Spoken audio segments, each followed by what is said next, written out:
This morning, our Holy Scripture comes from Acts 26:14 through 18, and this is Saul, which will become Paul. He is recalling his experience with the risen Christ on the road to Damascus. And it reads, "And when we were all fallen to the earth, I heard a voice speaking unto me and saying in the Hebrew tongue, Saul, Saul, why persecutest thou me? It is hard for thee to kick against the pricks. And I said, Who art thou, Lord? And he said, I am Jesus, whom thou persecutest. But rise and stand upon thy feet, for I have appeared unto thee for this purpose, to make thee a minister and a witness both of these things which thou hast seen, and of those things in which I will appear unto thee, delivering thee from the people and from the Gentiles, unto whom now I send thee, to open their eyes and to turn them from darkness to light, and from the power of Satan unto God, that they may receive forgiveness of sins and inheritance among them which are sanctified by faith that is in me." Hallelujah. Hello, everybody. This is Carol, and welcome to Uplifting Home. And today we're going to be making this delicious, light and fluffy cloud bread. It's one of our recent choices for making a gluten-free sandwich. So let's get started. The ingredients we'll be using today are 6 whole eggs, 6 ounces of cream cheese, both at room temperature, 1/4 teaspoon of cream of tartar, optional garlic powder, and about 1/8 teaspoon of salt. Now you want to go ahead and have your parchment paper placed on your baking sheets, and you can see where I've used this in the past, and I just wiped it off, let it dry on my laundry rack in the laundry room, and then I pack it away in that Ziploc bag. Okay, and then also have your oven preheating at 300 degrees so that it's ready to go when we are. So now I have separated the eggs. I've put the yolks in one large bowl here, and then I've got my mixer ready to whip the 6 egg whites. Everything is at room temperature, and now I'm going to add 1/4 teaspoon of cream of tartar and add my salt. And now we're going to whip the room temperature egg whites until they're nice and stiff and will hold the peak.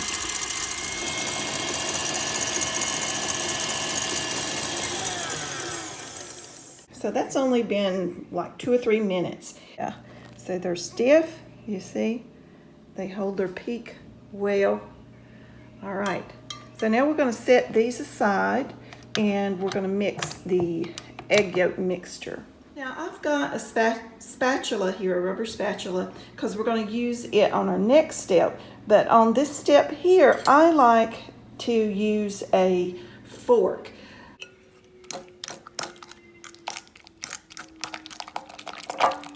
Okay, so this is the consistency that I leave it at. We're going to start folding the egg whites in slowly. So you just place the egg whites, just a small amount, in the center, and then you place the spatula down and move around, up and over, down, around, up and over. You never stir it. You don't go in and stir it like this. You want to keep those egg whites nice and fluffy. So center, down and around and over. Center, down and around and over. Center, down and around and over. And you can move the bowl around. And if you're working with 2 hands, it's much easier. Okay, so you just do that. And then you grab some more egg white here. And you just continue that same process until all the egg whites are folded in to the egg mixture. Okay, we're almost finished, down to our last little bit here. And you see how fluffy the batter is looking? Okay. All right, so I'm going to finish this up and then we're going to place it on the parchment paper. I'm not going to make them as large as I did the last time on this sheet. I think that was just a little bit too large for a comfortable sandwich for my husband and myself. So we're going to make them a little smaller and see how well we can fit them on here.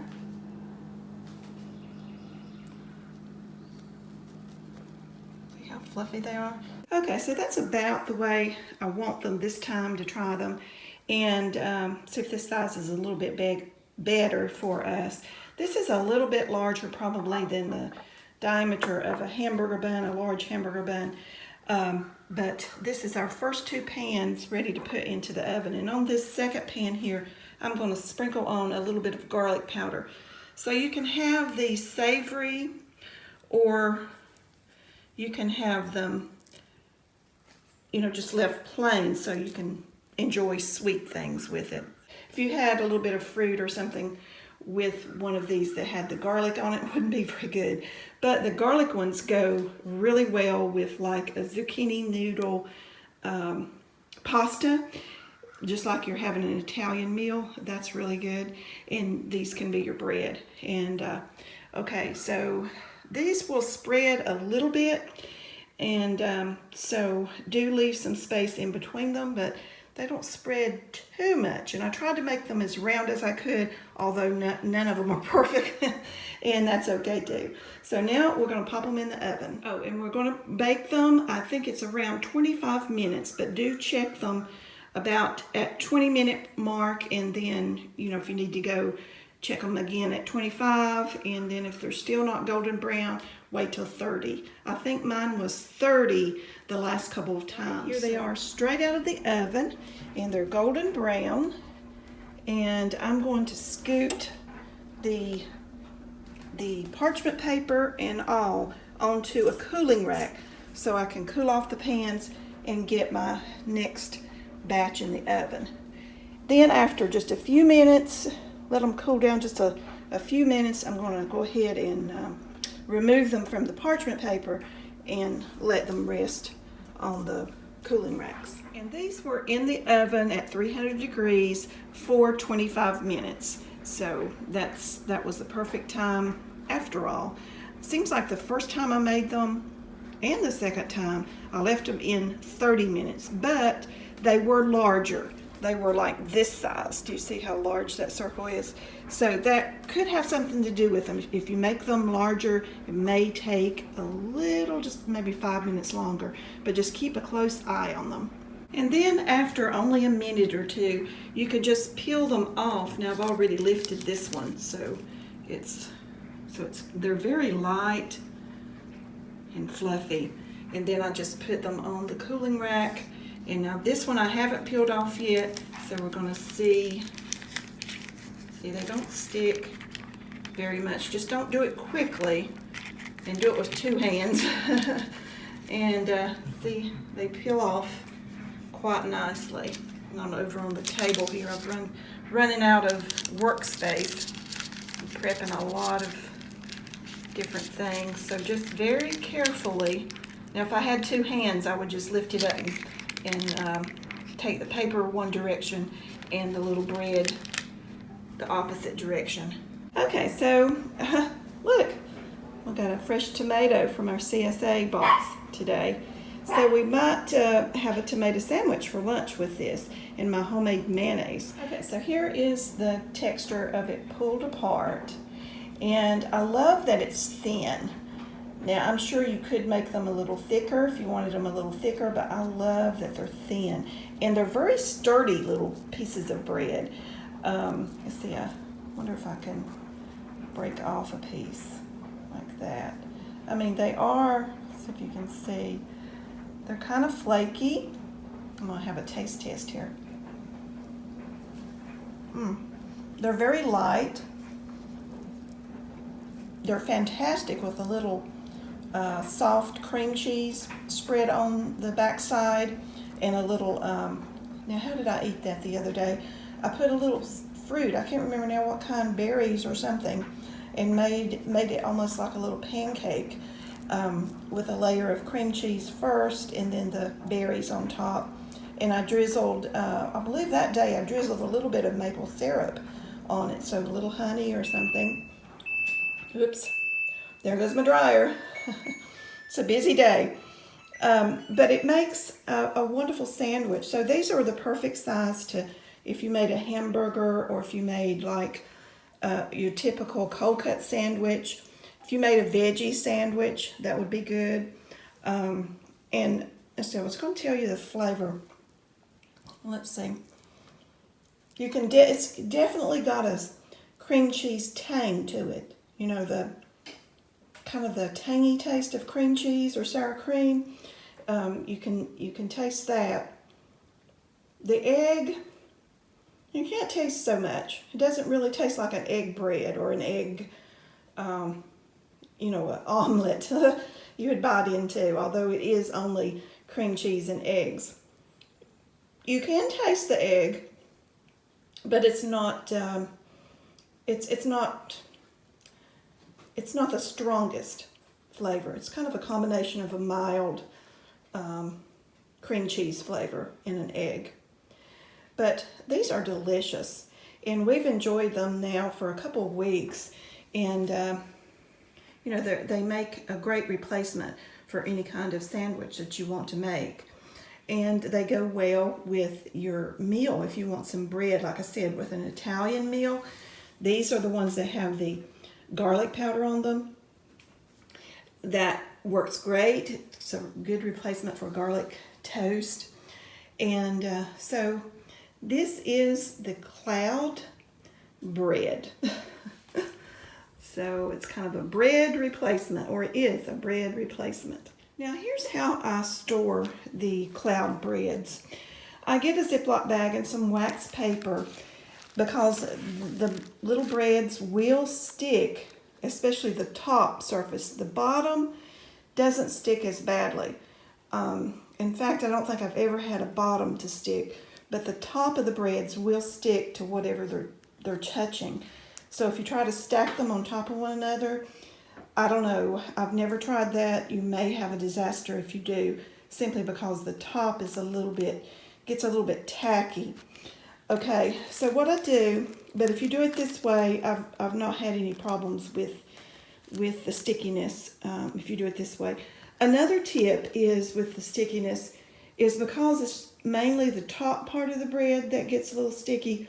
When you take them out to make a sandwich, if you'll flip them over and put the top surface inward, in toward the center of the sandwich, and you're holding onto the bottom surface, when you just flip the bread upside down is basically what I'm saying. And then that way, if there is any stickiness, it won't stick to your fingers or whatever you're wrapping your sandwich in, because the bottom is pretty dry and it's not too sticky. Okay, can you tell I'm getting tired? Okay, so anyway, so the way I store it is a Ziploc bag, wax paper. I put the wax paper on the bottom and in the center of each layer of bread, and on top, because like I said, that they will stick. The top of the breads are sticky or kind of tacky. And so I put the plain cloud breads and just label it cloud bread. And the garlic ones, I label garlic. I put those in a separate Ziploc bag. And I place them in the refrigerator, on a flat surface in the refrigerator. And I make sure nothing gets piled on top of them, because they are very delicate. And they can get squished, just like sandwich bread. They can get squished quite easily. Okay, now I haven't tried freezing them, because they just simply do not last long in our house. That's another reason that's the reason why I don't date the bags either, because there's simply no use. We go through them way too fast. But I've never tried to freeze them because I've never had any left over long enough because they stay good for about a good week in the refrigerator, and we've never had any leftovers past a week. So, but at some point I will try to freeze them. So let me know if they freeze well. And lastly, here's a couple ways I've had this bread in the last few days.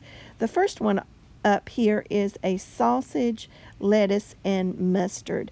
And what I've simply done here is tuck the cloud bread and some yellow mustard, drizzled on some yellow mustard, and you'll notice that I turn the bread upside down so that I'm actually putting the mustard on the top side so that because the bottom side, remember I said, wasn't sticky or tacky like the top side can get. And then I simply added the lettuce, and then I sprinkled on some garlic powder, just a tiny bit of salt and pepper. And then I got my homemade sausages, and I hope to have a new version video of my homemade sausages up very soon. And I got them straight out of the oven where I warmed them from the freezer, which is very convenient to do. This sandwich was absolutely delicious, and it had everything right there in one sandwich. The veggies and the tanginess of the mustard and the spiciness of the sausage and the sweetness in the sausage. Oh, it was absolutely delicious. The second sandwich I'd like to share with you is a sandwich that I made the very day that I made this batch of bread, and it was a tomato sandwich. Now the tomato was from that very day from the box that we get from our our local CSA, and so it was a local grown tomato with such flavor you would not believe. And then I just sandwiched that with some of my homemade mayonnaise. This is the mustard flavored, it's just got a little bit of the whole grain mustard in it, but it's the mayonnaise. And then I layered on the baby greens, put the sandwich together, I sprinkled it with some garlic powder and salt and pepper to my taste, and then put the sandwich together, and it was so delicious. I made sure to go outside where I could really enjoy it, and it was very, very good. Okay, so thank you guys for being here with me and watching, visiting, and being a part of Uplifting Home channel. I really appreciate it. So until next time, take care. Love you guys. Bye now.